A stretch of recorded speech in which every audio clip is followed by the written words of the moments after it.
परमपिता परमात्मा परमेश्वर कबीर जी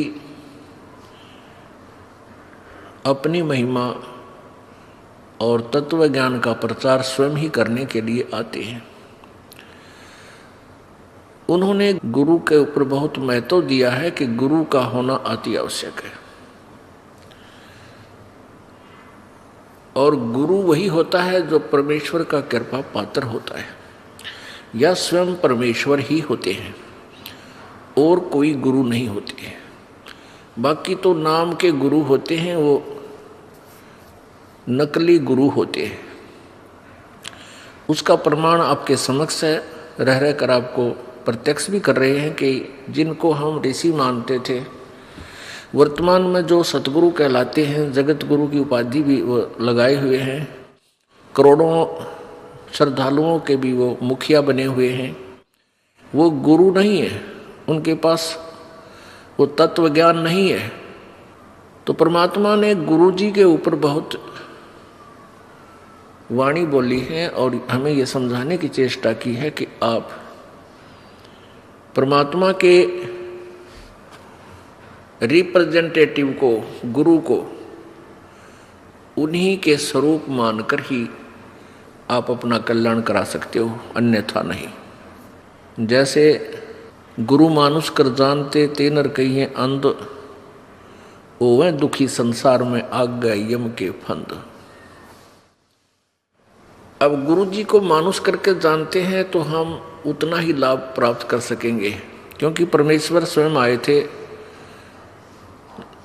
और 120 वर्ष बनारस में, काशी शहर में एक जुलाहे धानक की भूमिका करके वो परमात्मा सहशरीर चले गए, सहशरीर आए थे।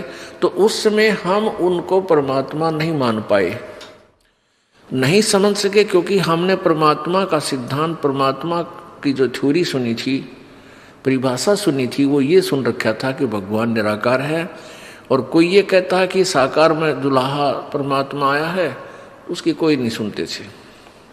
इसलिए हम परमात्मा को पहचान नहीं सके। अब इस दास को परमेश्वर ने भेजा है कबीर जी की दया से। ये दास उन्होंने अब यहाँ गुरु बनाया है, अपनी कृपा बख्श के। तो परमेश्वर स्वयं कहते हैं कि गुरु को मानुष नहीं जानना चाहिए, फिर आपकी इतनी ही भावना बनी रहेगी। जब तक हम परमात्मा, गुरु जी को परमात्मा नहीं मानेंगे, तब तक हम इस काल के जाल से नहीं निकल सकते।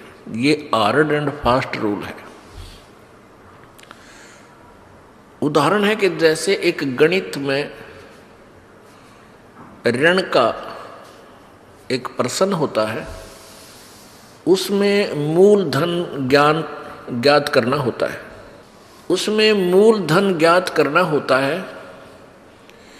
उसके लिए सपोज करना होता है कि मान लीजिए मूलधन 100 रुपये, वो मूलधन 100 रुपये सपोज करना पड़ता है, मानना पड़ता है। उससे फिर वो वास्तविक मूलधन जो लाखों और करोड़ों की संख्या में होता है, वो प्राप्त हो जाता है। मूलधन 100 रुपये मानकर हम उस वास्तविक ओरिजिनल मूलधन को प्राप्त कर सकते हैं, अर्थात अपनी प्रॉब्लम सोल्व कर सकते हैं, प्रश्न हल कर सकते हैं।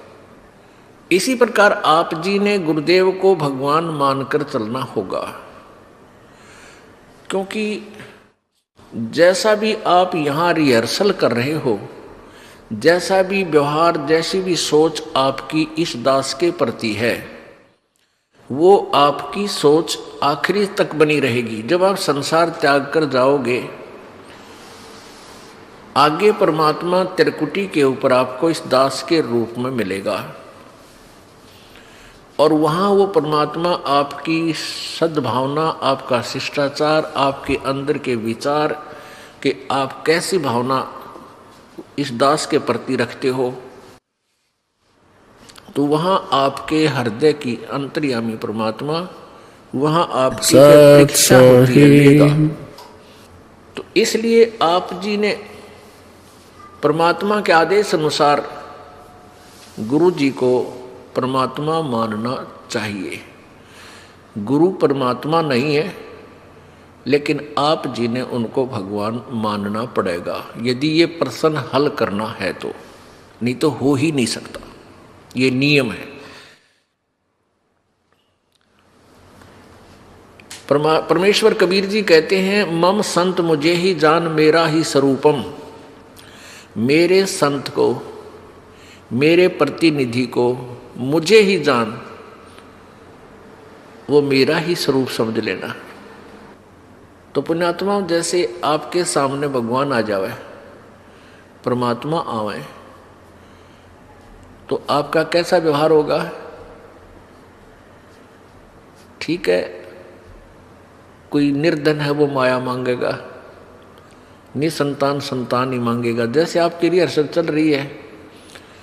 लेकिन आपको वास्तव में ये पता हो ये भगवान है, आप आपके हृदय मान ले, तो फिर आपका कैसा व्यवहार होगा?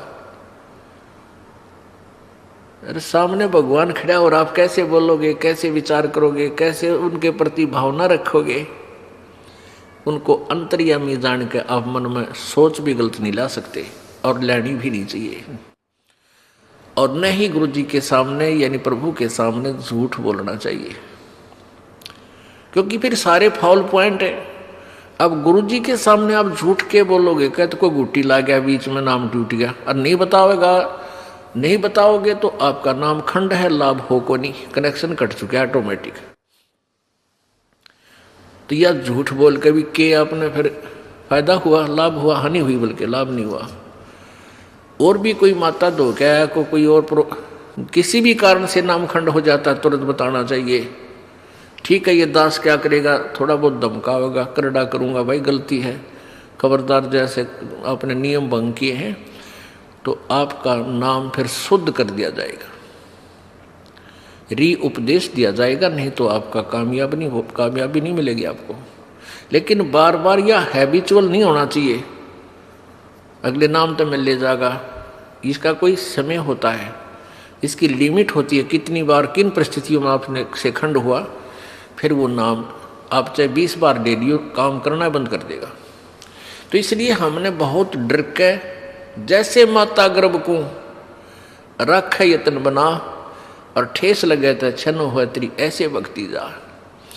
किसी बहन बेटी को काफ़ी समय के उपरांत गर्भ रहा हो, फिर वो जाने है उस बच्चे की, उस गर्भ की वो कितनी चिंता करती है। रात में भी करवट लेते समय भी एकदम आंखें खुल जाती हैं, तो देखती है कहीं मेरे बच्चे पर दाब तो नहीं आएगी, कहीं बच्चा मेरा खराब तो नहीं हो जा। ऊंचे नीचे पर पैर टेकते समय भी वो कई बार सोचती है। तो पुण्यात्माओं, ऐसे ही ये भक्ति रूपी गर्भ को आपने ऐसे यत्न बना कर बचा कर रखना पड़ेगा, फिर ये अनमोल लाल आपको मिलेगा। जैसे माता गर्भ को रखे यत्न बनाए और ठेस लगे तो क्षीण हो जाए, तेरी ऐसे भक्ति नसाए। तो हमने अपने इस लाल भक्ति रूपी गर्भ को बहुत सुरक्षित रखना है। ये बकवाद करने की बात नहीं है, ये मजाक की बातें नहीं है, इनको हृदय में धरना पड़ेगा कि हम क्या करने आए हैं, किस उद्देश्य से हमने उपदेश लिया है। ठीक है, शुरू प्रारंभ में हम आते हैं कोई दुख निवारण के लिए, वो भी होगा क्योंकि भगवान सारे काम करेगा, और फिर कुछ दिनों में आपको ज्ञान हो जाएगा, फिर आप कुछ नहीं मांगोगे, केवल यही मांगोगे परमात्मा चरणों में रखना, हे गुरुजी चरणों में रखना, दूर ना करना।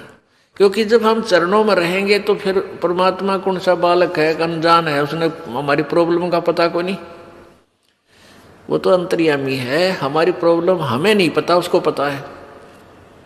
और जो सच्चे दिल से अनन्य मन से पतिभरता पद पे आके भक्ति करते हैं, पतिभरता पद का अर्थ है कि किसी और इष्ट की पूजा नहीं करे, केवल अपने कबीर परमात्मा की, नथिंग एल्स। तो ऐसे पतिभरता स्त्री की कहते हैं, जो जब ऐसी मदद करता है परमात्मा, पतिभरता जमी पर जो धर है पाँव और समरस झाड़ू देते हैं, कहीं ना काटा लग जावे।